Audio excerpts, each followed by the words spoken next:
Apocalipse 2,4 diz: contra você, porém, eu tenho isto: você abandonou o seu primeiro amor. Lembre-se de onde caiu, arrependa-se e pratique as obras que praticava no princípio. Se não se arrepender, virei a você e tirarei o seu candelabro do seu lugar. Alguém pode dizer glória a Deus por isso? Primeiro princípio que a palavra nos ensina em Apocalipse, isso daqui é um recado de Deus para uma igreja. Mas não é uma igreja apenas. Essa igreja que recebe essa carta, ela é a tipificação de um tipo de igreja, de um tipo de comportamento, de um tipo de mentalidade, de um tipo de cultura. Quando essas cartas são escritas a diferentes igrejas, Deus está falando com alguns tipos de igreja que existiam naquela época e que existem hoje também. O que a gente precisa fazer quando a gente lê essas cartas é sondar se no nosso coração a gente está sendo apontado com algum desses erros que eles cometeram, porque é com a gente que Deus está falando. Sabe, tem um momento da palavra em que a Bíblia diz que Deus está à porta e bate. Eis que estou à porta e bato. E muitas vezes a gente usa essa passagem bíblica para falar com não convertidos, pessoas que não tiveram um encontro com Deus, pessoas que não caminham com Jesus. Mas essa palavra Deus está dizendo para uma igreja. Deus está dizendo que está do lado de fora de uma igreja, batendo na porta para que abram e deixem Ele entrar. Irmão, é possível que algo que comece em Deus, se sustente em Deus, e em algum momento tire Deus do centro desse lugar. É possível que movimentos que comecem em Deus e até algum momento se sustentem em Deus, por autossuficiência ou independência, em algum momento retirem Deus desse lugar. O fato de começarmos bem não é uma garantia de que terminaremos bem. Precisamos nos manter conectados, precisamos nos manter sensíveis, precisamos nos manter quebrantados, precisamos nos manter dependentes, precisamos nos manter completamente ligados à fonte, porque o fato de Deus nos colocar em lugares altos, eu falo sobre o que você está vivendo, sobre a tua casa, sobre a tua empresa, sobre o teu ministério, sobre essa igreja, sobre a minha vida. Alguém está comigo aqui? Diga amém.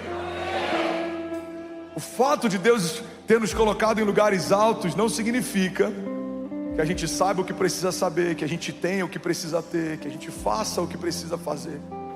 Precisamos, em todo tempo, reavaliar as nossas motivações, pureza do nosso coração, o porquê estamos fazendo o que estamos fazendo.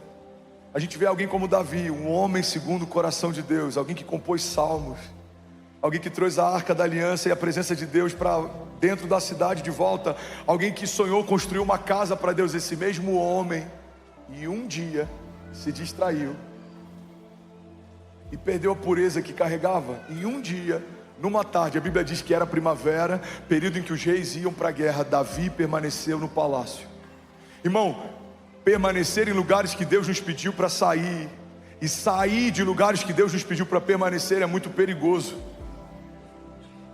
Tem lugares que são de passagem, a gente quer estabelecer residência. Tem lugares que são de moradia, a gente quer só passar por elas. Tem gente que decidiu habitar no deserto, se satisfaz vivendo em meio a crises, ausência, faltas, mas a presença é um lugar que só visita.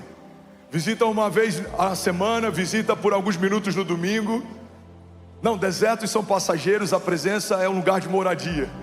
As batalhas, elas são temporárias, mas a presença de Deus é um lugar de moradia. A palavra de Deus diz que aqueles que estão plantados na casa do Senhor florescerão nos seus atos. Alguém está comigo aqui? Diga amém. Então a gente precisa, como igreja, em todo tempo entender: aquilo que Deus fez no passado, ficou no passado. Deus quer fazer coisas novas. Aquilo que vivemos no passado, vivemos no passado. Deus quer fazer coisas novas. E essa dependência que Deus gera uma linguagem para que a gente não seja autossuficiente. Por que nem todo momento a gente sabe para onde ir ou o que fazer? Porque Deus está nos mantendo conectados nele. Se Ele desse o mapa, se Ele dissesse toda a história, se Ele mostrasse todo o caminho, provavelmente em algum momento, quando Deus dissesse para, a gente continuaria, porque sabe para onde está indo. Se Deus dissesse desacelera, não desaceleraríamos, porque a gente sabe para onde está indo. Sabe, muitas vezes o que Deus estabelece sobre a sua igreja é o que Ele estabeleceu sobre Abraão, o pai da fé. Ele nos mostra uma estação que terminou e aonde não devemos estar mais, mas no caminho Ele vai nos revelando a nova estação que está se formando e para onde Ele quer nos levar. Isso faz com que a gente seja completamente dependente dEle. Sai da tua terra, da tua parentela e vai para o lugar que eu te mostrarei. A ordem que Ele dá muitas vezes é no presente: saia, pare, feche.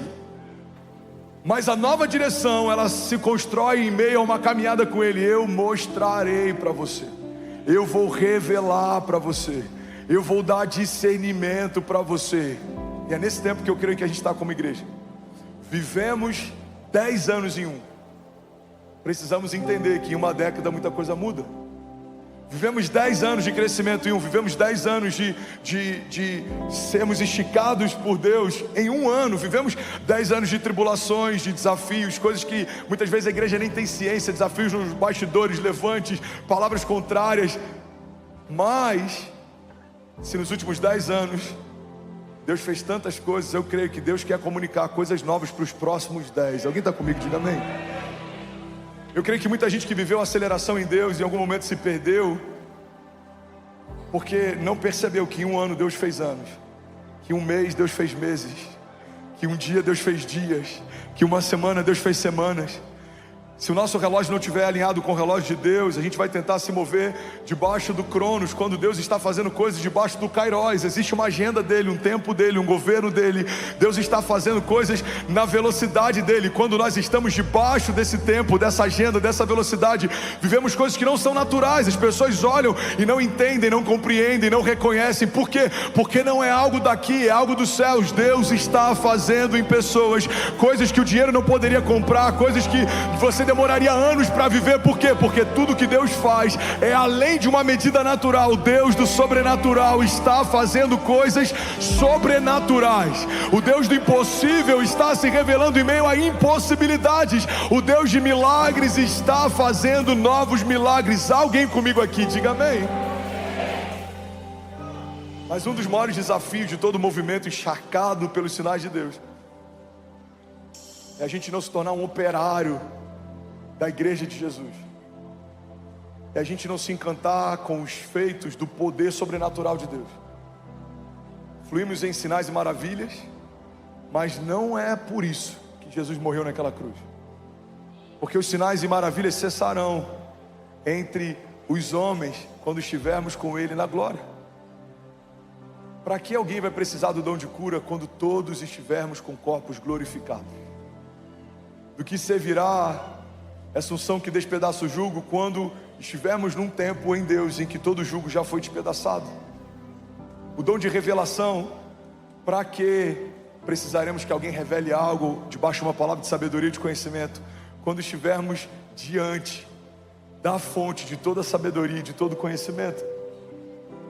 Para que precisaremos de pastores incríveis se estaremos diante do bom pastor? Para que vai ser necessário um mover apostólico se todos os povos, todas as línguas que confessaram Jesus como único e suficiente Salvador estarão no mesmo lugar na eternidade?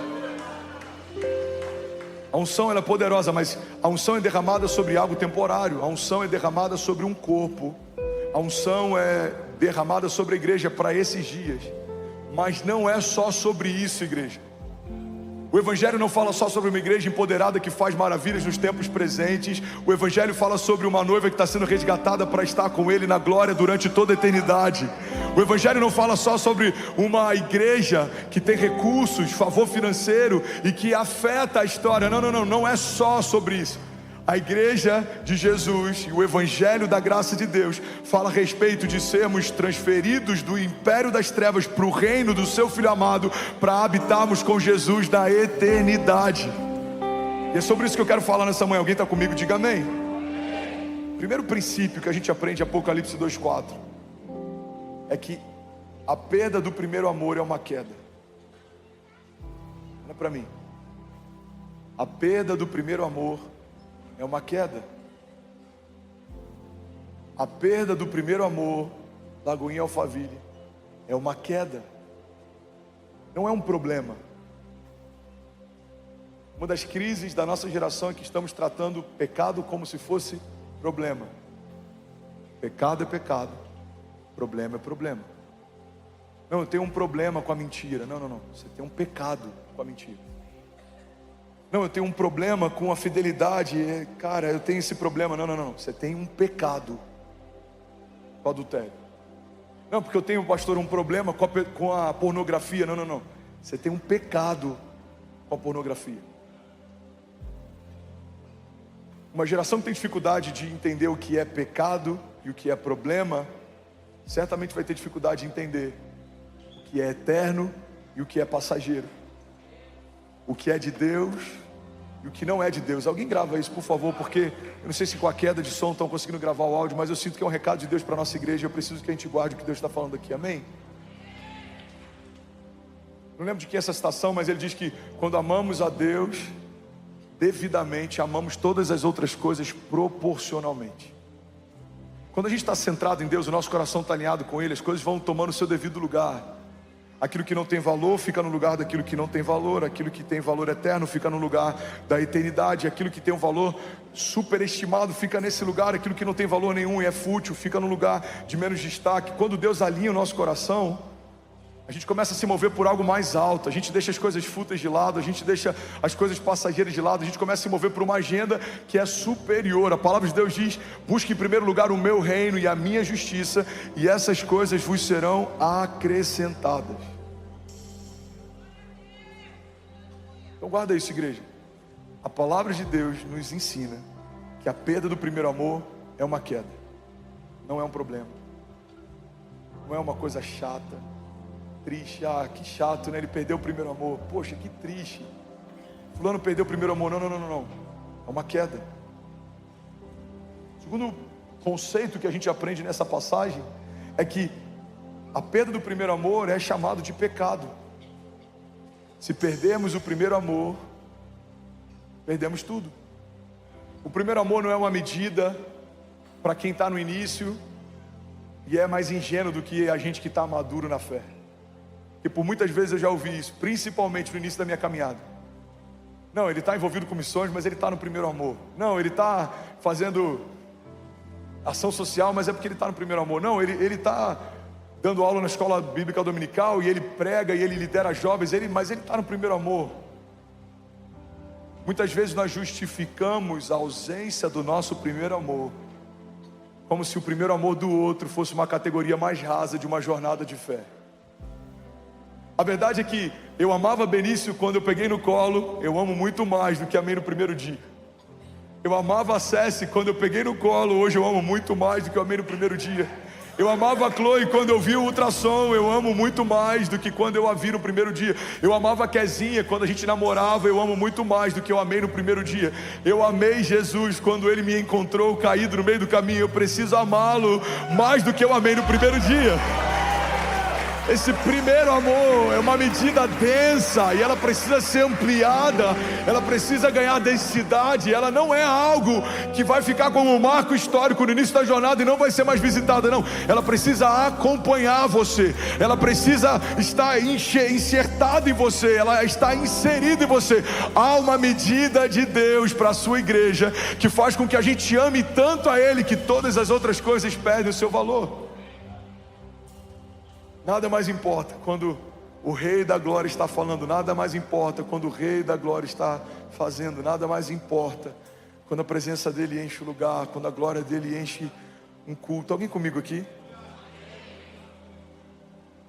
Fala comigo, a perda do primeiro amor é uma queda. Diga, a perda do primeiro amor é pecado. Sabe outra coisa que a gente aprende? Também nesse texto de Apocalipse 2, é que a perda do primeiro amor necessita de arrependimento. Igreja, olha para mim. Talvez esse seja um dos cultos mais extraordinários que a gente já viveu até aqui como igreja. Então não se distraia, porque às vezes a gente está tão acostumado com o formato. Hoje não está tendo aquele flow, hoje não está tendo... Talvez seja um dos mais densos que a gente já viveu até aqui. O que aconteceu quando acabou a luz, o que a gente fez quando acabou a luz, eu acho que é um símbolo daquilo que Deus está nos chamando a viver. Tá tudo bem ter estrutura, mas vocês não fluem só se tiver ela. Tá tudo bem sonhar grande, mas eu estou fazendo até em meio a lugares que você não imaginaria, de formas que você nunca experimentou. Deus está se movendo no meio da sua igreja. Vamos, alguém aqui? Deus está fazendo uma coisa nova. Deus está nos chamando de volta para esse lugar. Deus está trazendo pessoas de volta para esse jardim fechado. Aleluia, aleluia. A verdade, irmão, e é um alerta que eu quero trazer. Não é possível isso. Isso aqui é atual, depois da queda? 9.000 famílias online agora? Uou! Bélgica, Paraguai, Brasil, Moçambique, Vietnã, Angola, Portugal, Estados Unidos, Uruguai, Canadá, Alemanha, França e Japão. Mais de 9.000 pessoas conectadas. Você pode celebrar Jesus no seu lugar. Aleluia. É só o dobro. Ele que é fiel no pouco, sobre o muito será colocado. Amém? Bom, o que eu estou pregando aqui, eu creio que Deus me chamou para falar sobre isso no início desse ano, porque certamente é um alerta para alguns de nós. Certamente o que Deus está falando aqui é um alerta para que a gente não tropece com isso lá na frente. Guarda isso aqui em nome de Jesus. Toda palavra que Deus te dá no dia bom é para te sustentar no dia mau.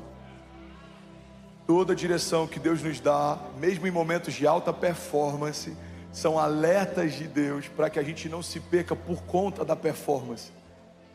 Não é porque estamos crescendo que a gente não pode se perder. Não é porque estamos vivendo milagres que a gente não pode se distrair. Não é porque somos apaixonados e amamos a Deus hoje que o nosso amor pode não se esfriar. Precisamos estar alertas, e eu creio que Deus está falando isso com a nossa igreja não porque a gente está com um problema. Eu creio que a medida que Ele quer nos confiar é maior, e para isso Ele espera que o nosso interior esteja mais firmado do que estava na última estação, no último ano. Você está comigo? Eu sinto no meu espírito que Deus quer confiar para nós como igreja uma medida de transbordo e de unção e de autoridade e de graça e de favor e de recursos, que Ele está garantindo que a gente não vai se perder pelo peso dos frutos. A gente não vai se perder por conta de autossuficiência. Então, antes dele derramar o próximo nível, eu sinto que Deus está dizendo: olha, deixa eu só realinhar algumas coisas e relembrar vocês delas. Lembra de Gideão, dos 300? Preguei sobre isso alguns meses atrás. Deus convoca um homem para liderar um exército que venceria os inimigos. A Bíblia diz que quando Ele reúne milhares e milhares e milhares, mais de 30.000, Deus olha e fala: não, o exército é grande demais. Se vocês vencerem na força desse exército, vocês não glorificarão a vitória que eu estou concedendo a vocês. Existem momentos em que Deus retira algumas bases naturais para que não haja dúvida de que é Ele quem está fazendo uma coisa nova. Alguns poderiam vencer com 30.000. Só alguém debaixo de uma palavra de Deus venceria com 300. Sabe a verdade, irmão? Tem muita gente que continua envolvido com a igreja, mas perdeu o primeiro amor. Eu quero que a partir dessa manhã você sonde o seu coração, se em algum lugar do teu coração, talvez isso seja um alerta que faz sentido. Irmão, uma das coisas mais incríveis que a gente pode viver é fazer parte de um avivamento como o que a gente está vivendo. Uma das coisas mais perigosas que a gente pode viver é fazer parte de um avivamento como o que a gente está vivendo. Porque as demandas do avivamento nos deixam tão ocupados que talvez em algum momento a gente possa usar como desculpa o fato de estar ocupado fazendo algo para Deus, e por isso não estamos tendo tempo com Deus. Em algum momento a gente pode usar como desculpa porque o motivo é bom. Não, eu não faço mais porque eu estou servindo, eu não faço mais porque eu estou construindo, eu não busco mais porque eu estou fazendo. Mas como disse o pastor Lucio esses dias aqui, quando Jesus morreu, Ele não morreu para nos dar uma carteira de trabalho, Ele morreu para nos dar uma certidão de nascimento. Você não foi chamado para ser um trabalhador apenas. Você, antes de trabalhar na obra, foi chamado para ser parte do corpo de Cristo. Você é filho de Deus. Ele ama você, Ele desejou você, Ele se entregou por você. Eu falei sobre isso semana passada, mas eu quero lembrar, pode ser novo para alguém. Aquilo que nós estamos fazendo na obra de Deus não pode ser mais poderoso do que aquilo que a obra de Deus está fazendo em nós. Um voluntário que serve no estacionamento tem que, depois de alguns meses servindo, ser mais quebrantado do que era, ser mais apaixonado por Jesus do que era. Não faz sentido alguém que começa e termina do mesmo jeito, mas no meio do caminho estava servindo a obra de Deus. Irmão, não é só sobre aquilo que estamos fazendo na obra de Deus, é sobre aquilo que a obra de Deus está fazendo em nós. É sobre uma igreja completamente mergulhada na presença, é sobre uma igreja apaixonada, é sobre uma igreja dependente. Há alguém comigo aqui, pelo amor de Deus? Aleluia. Sabe, é muito perigoso, porque quando a gente entra no modo automático, existem vários motivos. Mas quando eu estava preparando essa mensagem, Deus falou comigo sobre 3 motivos que nos colocam nesse modo automático. Pessoas que fazem o que fazem no modo automático, fazem por 3 motivos: por hábito, por rotina ou por medo. Tem gente que nem serve mais porque ama servir, serve porque se não estiver servindo não sabe nem o que fazer. Tem gente que, se você colocar num culto, e eu sei que essa mensagem é para poucos, porque infelizmente ainda temos poucos que servem, ok? Somos uma igreja éramos no ano passado uma igreja de 15 mil pessoas por semana. Deus tem ressignificado isso. Começamos o ano com uma média de 10 a 13 mil pessoas por domingo, e entender que só 10% dessa igreja é voluntária e serve, já me mostra que temos muitos novos convertidos e filhos que ainda não são maduros na fé, porque quando estamos maduros em Deus, estranho é não servir. Mas essa medida é bíblica. Jesus está com 12 discípulos e ele se inclina para lavar os pés, porque provavelmente nenhum deles se antecipou para lavar os pés de Jesus. Imagina, aquele dia não tinha um servo para fazer isso. Imagina Jesus olhando e falando assim: eu acho que vocês não entenderam nada, me dá uma bacia e toalha, eu vou lavar os pés de vocês. Jesus sempre liderou pelo exemplo, mas entre 13 homens, um deles fez o que os outros 12 não fizeram. 10% da nossa igreja serve. Eu creio que a gente vai terminar esse ano com uma medida maior. Alguém crê nisso? Diga amém. Mas a minha preocupação é com 100% dos que servem, que não se percam enquanto servem. Irmão, eu amo tanto servir. E hoje eu sou cuidado. Eu chego, tenho uma vaga para eu parar o carro, acaba a água, algum voluntário enche. Mas durante toda a minha jornada de fé, eu sempre fui esse cara que fez isso. Grande parte dos pastores, que são homens de Deus na nação, que hoje a gente recebe na nossa igreja, eu já fui motorista deles em tempos atrás. Um deles esses dias brincou comigo e falou: estava em um lugar, ele pegou minha mochila. Eu falei: não, pastor, deixa que eu levo. Não, meu filho, você já levou tanto a minha mochila, deixa hoje eu levar a sua. Levava no hotel, levava no aeroporto, levava para almoçar, servia no palco, na produção. Eu já servi na câmera, na filmagem, na fotografia, na produção de palco. Eu já servi no estacionamento, eu já servi limpando o banheiro durante os cultos. Eu já servi em missões urbanas, missões transculturais, missões na Bahia, missões na Bolívia. Tem isso aqui, irmão. Durante algum período da minha história, eu precisei, de tempos em tempos eu tenho que revisitar isso. Eu precisei ressignificar o porquê eu fazia o que eu fazia, porque o servir é algo que preenche tanto o nosso vazio, que em algum momento a gente começa a servir pelo servir, e não mais servir por quem a gente serve. Já tive momentos que, se alguém falasse: você não vai servir hoje, Fernandes, senta, eu não sabia me portar no culto. Não, mas eu preciso fazer. Não, hoje você só vai receber. Meu Deus, aí ia para o celular: pessoal, está tudo bem? Está precisando de alguma coisa? A água está acabando. A luz... Não, cara, calma. Existem 2 perigos, são 2 extremos: você nunca servir e não se envolver com o que Deus está fazendo, ou você só servir sem se envolver com o Deus que está fazendo. A gente não vai cair em nenhum desses extremos. Eu creio que seremos uma igreja que serve ao Senhor porque ama aquilo que Ele ama, porque ama ter tempo com Ele. Você não vai se tornar um operário da obra de Deus, você não vai se tornar um ativista, você também não vai ser ocioso, você também não vai ser um espectador, você não vai ser um consumidor da obra de Deus, você não vai vir só para receber, você vai derramar, você também vai tocar pessoas, Deus vai te usar para pessoas, você vai liberar palavras que vão mudar histórias, você vai impor as mãos, enfermos serão curados. Alguém recebe isso aqui?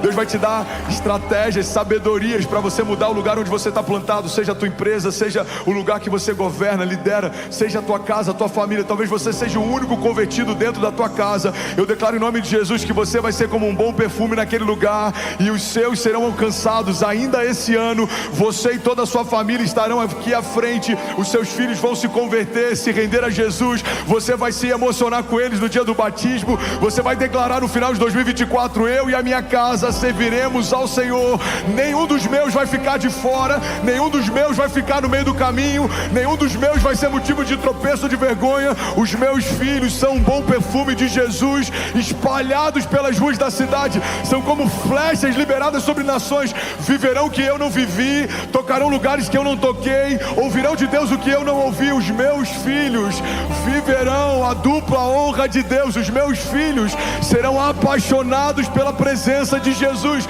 A minha casa será conhecida como lugar de oração, lugar onde Deus habita, lugar onde Deus se move. Não há resistência em nós para Deus fazer o que Ele quiser fazer. Ele é o dono, Ele é o centro, Ele é o princípio, Ele é o fim, Ele é o autor e consumador da nossa fé, Ele é o príncipe da paz, Ele é o maravilhoso conselheiro, Ele é o Deus forte, Ele é o Pai da eternidade. Deus em nós, Cristo em nós, é a esperança da glória.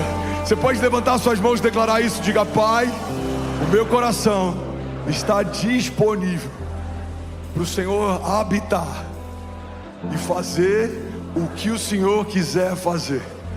Declare isso com autoridade. Diga: Pai, eu e a minha casa serviremos ao Senhor todos os dias da nossa vida, em nome de Jesus. Você pode celebrar Jesus no seu lugar.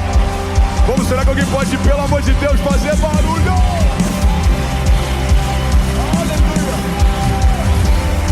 Aleluia! Mais de 11 mil famílias online nessa manhã. Você pode glorificar a Deus. Aleluia! Eu creio que essa é uma mensagem para a igreja, não só para nós. Por que entramos no modo automático? Alguns dos principais motivos: hábito, rotina ou medo. O hábito faz com que eu faça sem perceber que eu estou fazendo. Olha para mim, irmão, isso é muito perigoso. Quando eu oferto por ofertar, quando eu sirvo por servir, quando eu canto por cantar, isso é muito perigoso. Uma das coisas que mais roubaram, o inferno roubou da igreja, é a intencionalidade na entrega das ofertas e dos dízimos. Biblicamente, o poder da oferta está ligado ao preparo, ao abrir mão de algo que tenha valor para si.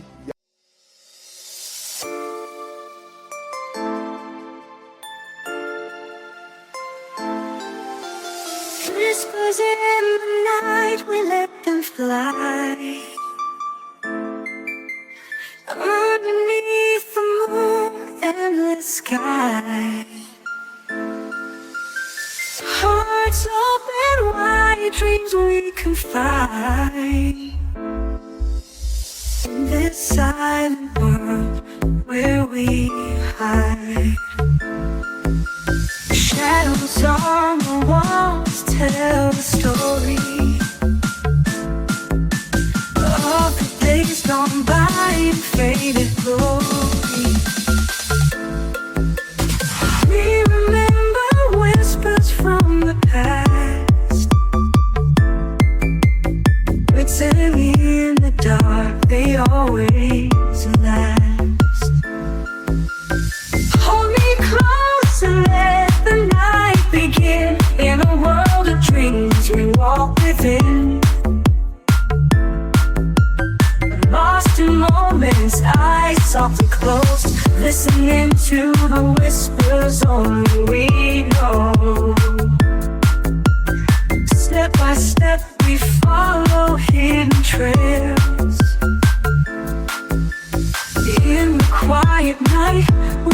love prevails. Through the whispers, gentle as they seem, we uncover secrets in the dream. Hold me closer, let the night begin. In a world of dreams, we walk within.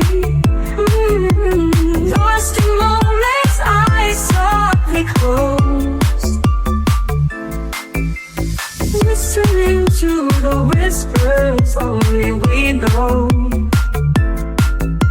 Silent stars above, they guide our way.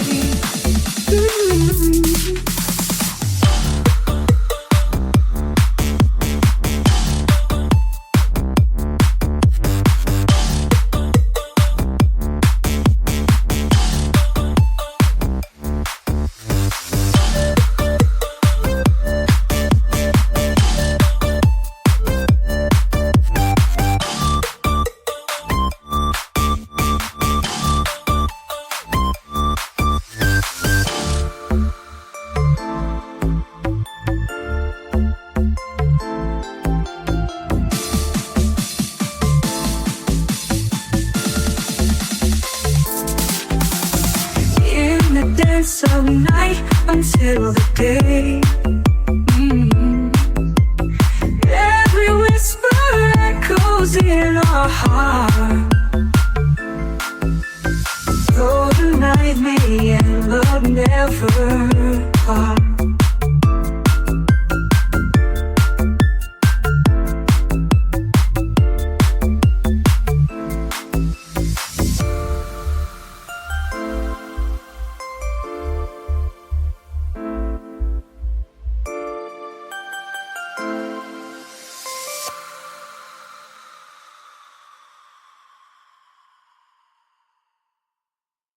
Entrega. Irmão, olha para mim, a oferta é algo tão poderoso que ela pode ser submetida a uma aprovação ou não de Deus. Davi vai entregar tesouros, pedras preciosas, ouro, prata, e ele se constrange tanto quando ele vai consagrar aquilo ao Senhor, que ele fala: Senhor, quem sou eu? Ou quem é o meu povo, para que possa oferecer ao Senhor coisa alguma? Tudo é teu.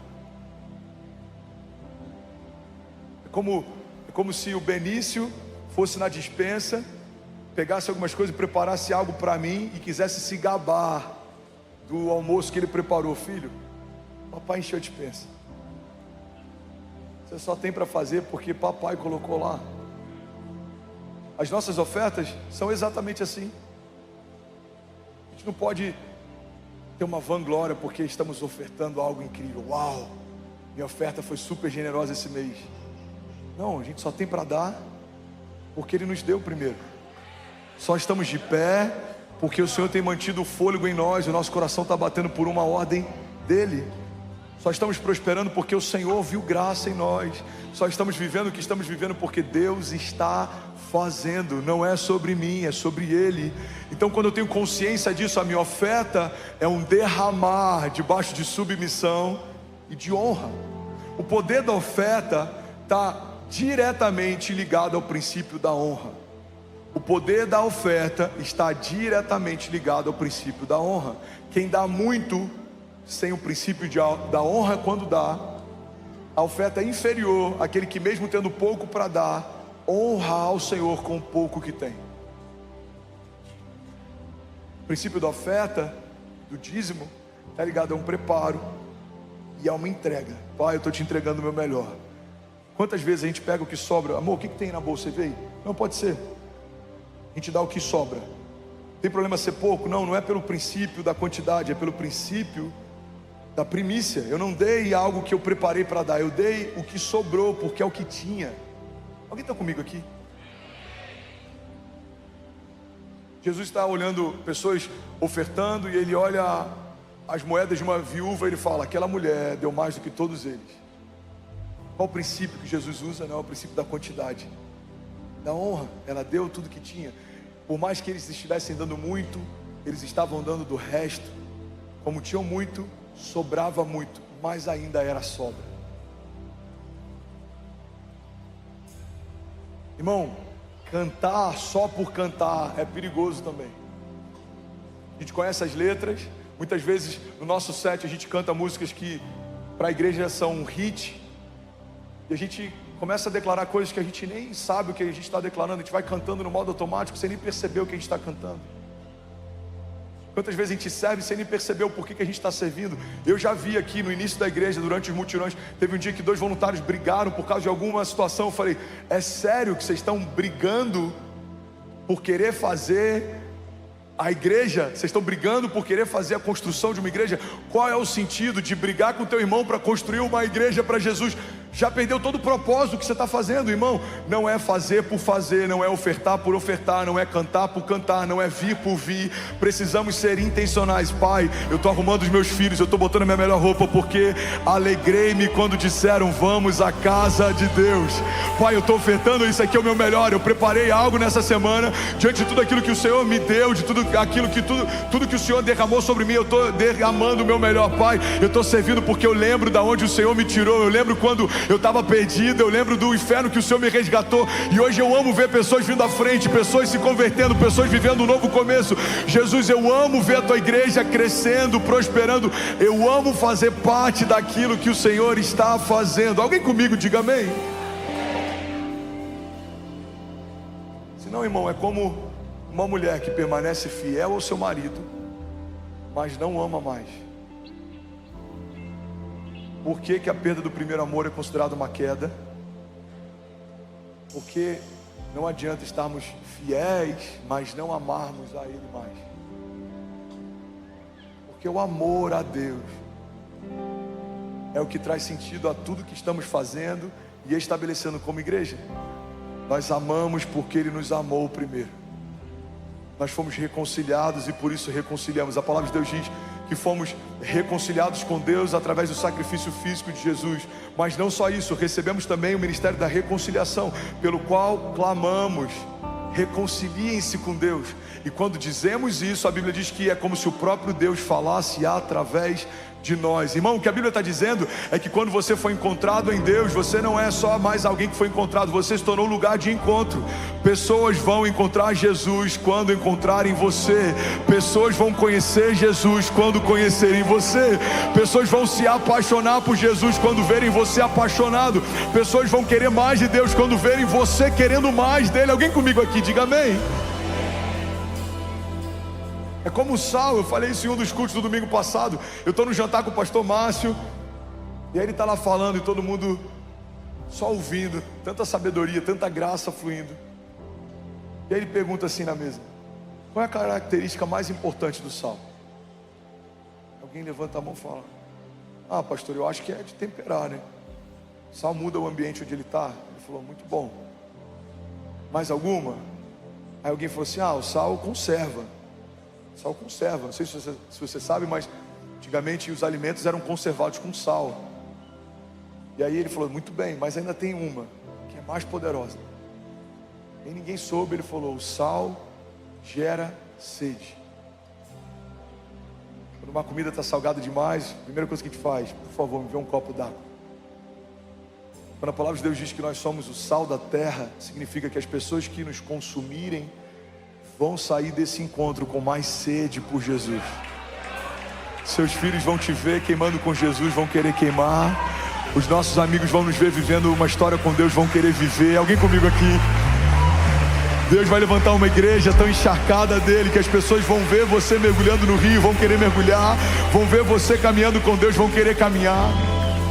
Aleluia. Que é verdade que quem foi muito perdoado, muito ama. Lucas 7,36 diz assim: convidado por um dos fariseus para jantar, Jesus foi à casa dele e reclinou-se à mesa. Ao saber que Jesus estava comendo na casa do fariseu, certa mulher daquela cidade, uma pecadora, trouxe um frasco de alabastro com perfume e se colocou atrás de Jesus a seus pés. Chorando, começou a molhar os pés com as suas lágrimas e depois os enxugou com os seus cabelos. Beijou e ungiu os pés de Jesus com perfume. Ao ver isso, os fariseus que o haviam convidado disseram a si mesmo: se esse homem fosse profeta, saberia quem nele está tocando e que tipo de mulher ela é, uma pecadora.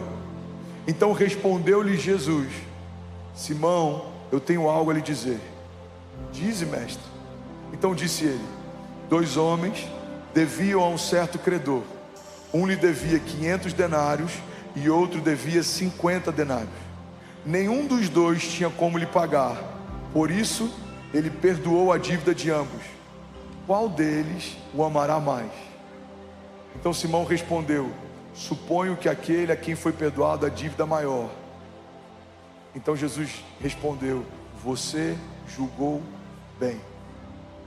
Jesus está estabelecendo um princípio. Existe uma mulher julgada pelos homens, considerada pecadora, mas quando ouviu que Jesus estaria naquele lugar, ela não mediu esforços, ela não mediu recursos, ela não se preocupou com reputação. Irmão, olha para mim, em nome de Jesus. Uma das coisas que mais roubam pessoas de viver a plenitude da vontade de Deus é a preocupação com a sua reputação. Nicodemos vai procurar Jesus de madrugada. Tem pessoas aqui que não vêm à frente, mesmo precisando de um toque de Deus, porque não quer que os outros saibam que estão precisando de algo de Deus. Tem casamentos que estão à beira do divórcio, mas as pessoas não querem se expor e pedir ajuda. Tem pessoas aqui que talvez por serem conhecidos dentro do bairro e dentro de um gueto e dentro de uma bolha, não levantam a mão e reconhecem Jesus como Salvador, preocupado com que 5 ou 10 pessoas vão pensar. Quem está mais preocupado com reputação do que com Jesus não vai viver aquilo que Jesus tem para si. Mas quem abre mão da reputação para viver uma história com Deus, independente do que meia dúzia de pessoas pensam sobre você, Deus tem pensamentos a teu respeito. Ele te conhece, Ele te chama pelo nome, Ele não desistiu de você, Ele ama ver você buscando a Ele, independente do que pensam. Porque quando a gente tem uma história com Deus, irmão, olha para mim, quando você tem um encontro real com Jesus, nem todo mundo vai se alegrar com isso. Tem pessoas que vão dizer: você está servindo demais, você está se envolvendo demais, você está mergulhando demais, vai com calma. Para que em tantos cultos? Para que se envolver tanto? Para que servir tanto? Irmão, todo mundo que não teve um encontro com Jesus sempre vai chamar de desperdício o que nós chamamos de adoração. Esses homens estão dizendo que desperdício jogar um perfume tão caro aos pés de Jesus. Aquela mulher está entendendo que aquilo que ela está derramando é uma forma de adoração. A Bíblia diz que depois que Jesus morre, mulheres vão ao lugar onde ele está sepultado e levam perfumes para derramar sobre o corpo morto de Jesus. E quando chegam lá, existem 2 anjos na porta daquele lugar e dizem para ela: por que procuram entre os mortos aquele que vive? Aquelas 2 mulheres foram fazer a mesma coisa que essa mulher fez, mas quando elas chegaram, Jesus não estava mais lá. Uma mulher derramou um perfume caro sobre os pés do corpo de Jesus. Aquelas mulheres foram derramar um perfume caro sobre o corpo morto de Jesus, mas ele já havia ressuscitado. Irmão, guarda esse nome de Jesus. Não tenha reservas em derramar o teu melhor aos pés de Jesus. Não espere ficar mais velho para servir. Não espere cumprir alguns objetivos pessoais para se envolver. Não espere dar check em algumas metas que você tem para ir. Então você está mais disponível para Deus, porque a gente não tem o controle sobre toda a nossa história. Tem gente que está dizendo: não, eu tenho um chamado, eu sei que eu tenho, mas quando eu terminar isso daqui eu me envolvo. Não, eu sei que Deus me chamou para pastorear, eu sei que Deus me chamou para pregar, eu sei que Deus me chamou para servir, eu sei que Deus me chamou para fazer parte daquilo que Ele está fazendo, mas antes eu preciso terminar a minha empresa, antes eu preciso organizar minhas contas, antes eu preciso finalizar a construção da minha casa, antes eu preciso comprar. Irmão, você vai comprar casa própria e depois vai querer mobiliar ela, você vai mobiliar ela e vai querer comprar casa de praia, você vai comprar casa de praia e vai querer fazer uma viagem internacional, porque quando estabelecemos metas, como se essas metas fossem o que a gente precisa para então se envolver, a gente está dizendo para Jesus que quando fizermos tudo que a gente quer fazer, então derramaremos para Ele o nosso melhor perfume. Mas a gente nunca sabe quando vai ser a última vez, a última oportunidade, o último encontro. A palavra de Deus para nós como igreja nessa nova estação e nessa manhã é: precisamos desligar o modo automático e voltar ao primeiro amor. Talvez essa palavra seja para 5 pessoas aqui. Talvez essa palavra seja para a grande parte de quem está aqui, eu não sei. Mas o que eu sei é que Deus me deu uma direção para esse ano. Mergulhem mais, busquem mais, se quebrantem mais, porque eu tenho uma nova medida para derramar sobre vocês. E eu preciso garantir que vocês não vão se perder com aquilo que eu vou confiar. Você precisa de caráter para sustentar a unção que vai receber, irmão. Você precisa de raízes para sustentar o peso dos frutos que vai gerar. Deus quer fazer coisas ainda mais gloriosas. Deus quer fazer coisas que vão acontecer no meio da congregação, não vão depender de uma palavra ou de uma direção do pastor. Não, eu creio numa igreja que flui em sinais e maravilhas nas filas enquanto espera para entrar. Eu tenho declarado isso. Não é eu não estou relembrando você, eu estou profetizando todas as vezes que eu declaro isso. Eu creio que pessoas serão curadas enquanto esperam para entrar no auditório do culto. Eu creio que pessoas vão ser curadas enquanto estão entrando nesse campus. Eu creio numa igreja que não é dependente de homens, mas entendeu que Deus derramou sobre cada um de nós uma porção do seu Espírito, e que cada um de nós foi empoderado por Deus para impor as mãos sobre os enfermos e eles serão curados, para declarar liberdade aos cativos e eles serão libertos, para profetizar sobre a nossa casa e sobre os nossos filhos, e essas promessas e palavras proféticas se cumprirão, para levantar um clamor e ouviremos de Deus uma resposta, para batermos na porta e vermos Deus abrindo ela. A palavra de Deus nos garante: clama a mim e responder-te-ei e anunciar-te-ei coisas grandes e insondáveis que não sabes. A palavra de Deus está disponível. Se você crer e não duvidar, se você avançar e não recuar, se você se quebrantar e não se fechar, se você não depender reputação, mas se humilhar, Deus vai fazer aquilo que você sozinho não faria. Deus vai derramar sobre você a dupla honra de Deus. O Senhor vai preparar para nós uma mesa na presença dos nossos inimigos, e Ele vai honrar você derramando óleo sobre a tua cabeça, e o seu cálice vai transbordar. A palavra de Deus nos garante que existe uma mesa que o Senhor vai preparar para nós na presença dos nossos inimigos. Aqueles que forem fiéis receberão de Deus a coroa da vida. Aqueles que não se distraírem, não se perderem, não negociarem, viverão a plenitude das promessas de Deus. E eu não sei você, irmão, mas a palavra de Deus diz que nós não somos daqueles que colocam a mão no arado e retrocedem. Nós somos daqueles que permanecem e serão salvos. Alguém comigo aqui? Alguém pode celebrar Jesus nessa manhã? Será que alguém pode, pelo amor de Deus, fazer barulho nessa manhã?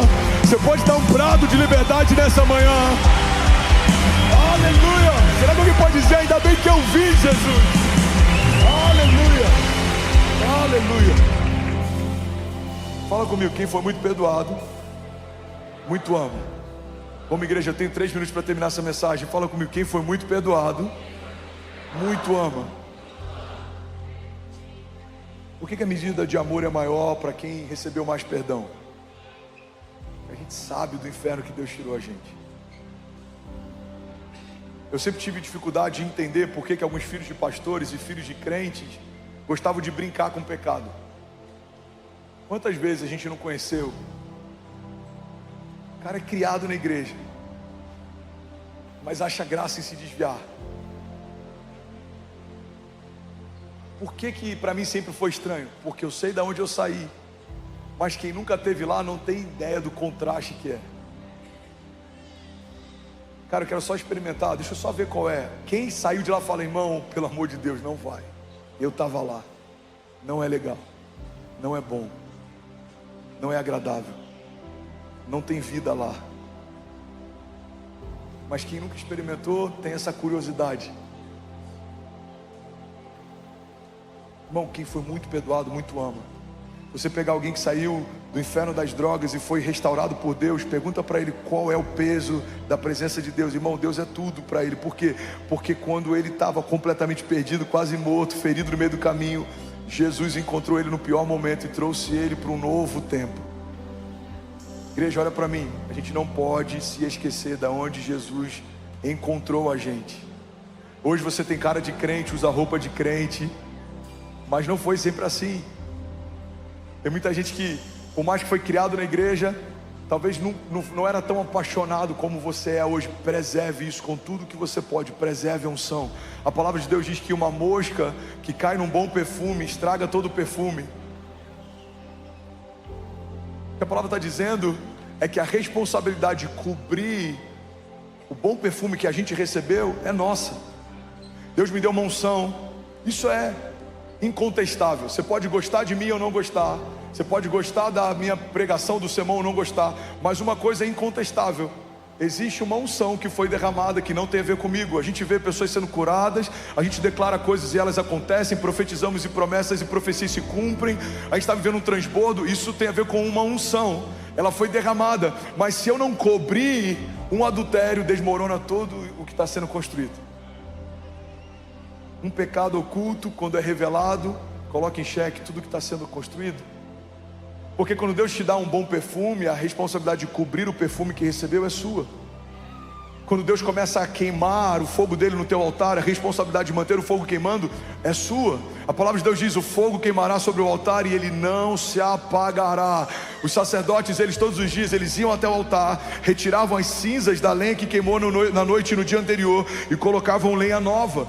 E eles precisavam fazer isso todos os dias para que o fogo de Deus não parasse de queimar sobre o altar. Irmão, o altar é dele, o fogo é ele quem envia, a lenha é ele quem nos deixa ter, mas é você quem precisa manter o altar limpo para que o fogo de Deus não se apague. É você que precisa manter o teu altar limpo para que a glória de Deus não se esvaia. É você que precisa manter o teu perfume bem coberto para que não seja contaminado. Deus te deu uma família, cuide dela. Deus te deu recursos, cuide deles. Deus te deu uma empresa, seja um bom gestor. Deus te deu status, autoridade, governe, mas não seja deslumbrado, não se envaideça. Seja simples, seja humilde, mantenha a dependência, mantenha o teu coração alinhado, seja quebrantado, busque ao Senhor, entregue o que Ele te pedir para entregar, faça o que Ele te pedir para fazer. Não saia debaixo da nuvem, não caminhe sozinho, não seja independente, não seja autossuficiente.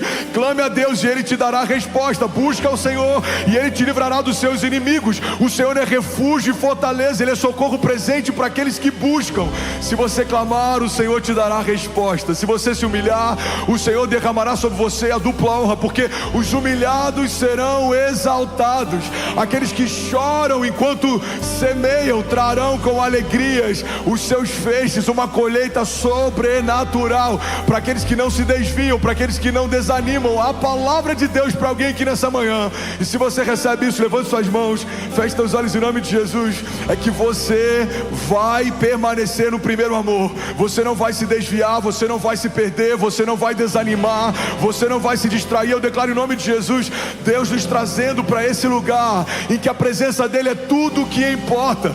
Não tem espaço para outras vozes, não tem espaço para opiniões de homens, não tem espaço para retaliações. Nenhuma seta do inferno, nenhum dado inflamado vai roubar de você a certeza de que Deus te ama. Ele te ama, Ele te ama, Ele te fez, Ele te desenhou, Ele te desejou, Ele te resgatou. Ele não abre mão de você.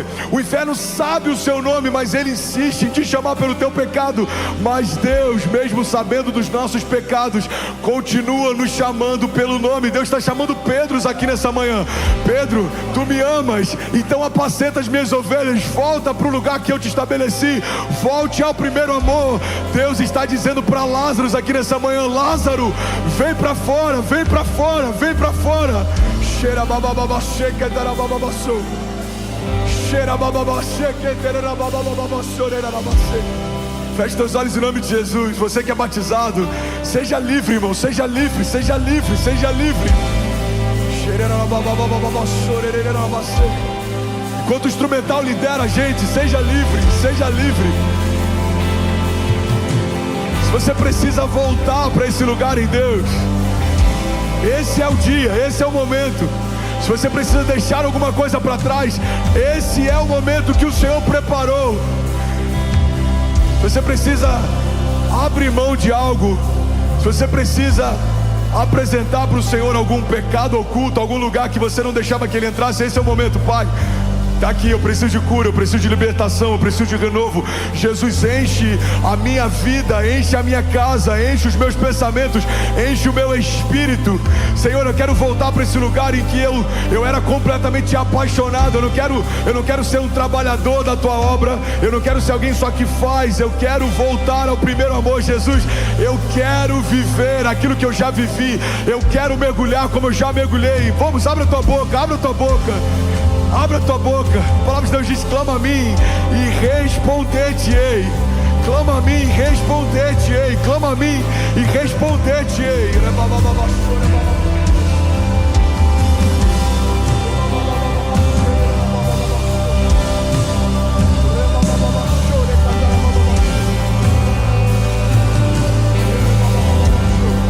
Fique de pé no seu lugar. Fique de pé no seu lugar. Levante suas mãos o mais alto que você pode. Feche teus olhos. A graça de Deus vai tocar pessoas aqui nessa manhã. A glória de Deus vai capturar corações e mentes aqui nessa manhã. Deus vai quebrantar pessoas. Deus vai mudar histórias. Deus vai mudar agendas. Eu vejo o Senhor entrando como uma onda, como um rio de vida, trazendo quebrantamento em corações fechados. Deus trazendo novo ânimo, alegria.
Feche teus olhos. A eternidade é o meu lugar.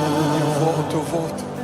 E eu volto de onde não deveria ter saído. Eu volto, o altar é o meu lugar.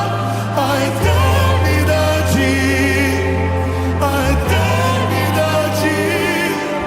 a eternidade é o meu lugar. João 4,13 diz: quem beber dessa água terá sede outra vez, mas quem beber da água que eu lhe der nunca mais sentirá sede. Pelo contrário, a água que eu lhe der se tornará dentro de você uma fonte de águas e jorrará para a vida eterna. João 15,3 diz: vocês já estão limpos por causa da palavra que eu lhes tenho falado. Permaneçam em mim e eu permanecerei em vocês. Como o ramo não pode produzir fruto de si mesmo se não permanecer na videira, assim vocês não podem dar frutos se não permanecerem de mim. Apocalipse 2,5 diz: lembre-se de onde caiu, arrependa-se e pratique as obras que praticava no princípio.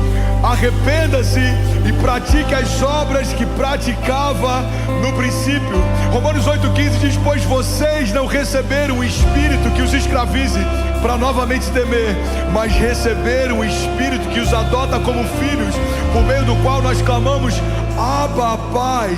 Abba, Pai. Feche teus olhos em nome de Jesus. Feche teus olhos. Eu creio que Deus vai tocar pessoas aqui, já está acontecendo. Eu creio que Deus vai quebrar algumas camadas que impediam Ele de acessar o nosso coração. Sabe, eu vejo Deus removendo sofismas, eu vejo Deus removendo mentiras, eu vejo Deus removendo distrações, eu vejo Deus removendo camadas de orgulho, eu vejo Deus removendo modos automáticos. Alguns lugares você vai procurar esse botão para ligar o modo automático e ele não vai estar mais lá, não há espaço, não há mais como voltar, Deus está nos trazendo para uma medida, para um lugar mais alto. Não há como você permanecer no lugar que Deus vai te colocar, se não depender dele para tudo. Se ele não falar, você não vai saber o que dizer. Se ele não fizer, você não vai ter o que fazer. Se ele não te der, você não vai ter o que precisa. Deus está nos chamando para um lugar de dependência em que tudo começa nele, se sustenta nele, aponta para ele, é tudo dele, é tudo dele. Levante suas mãos.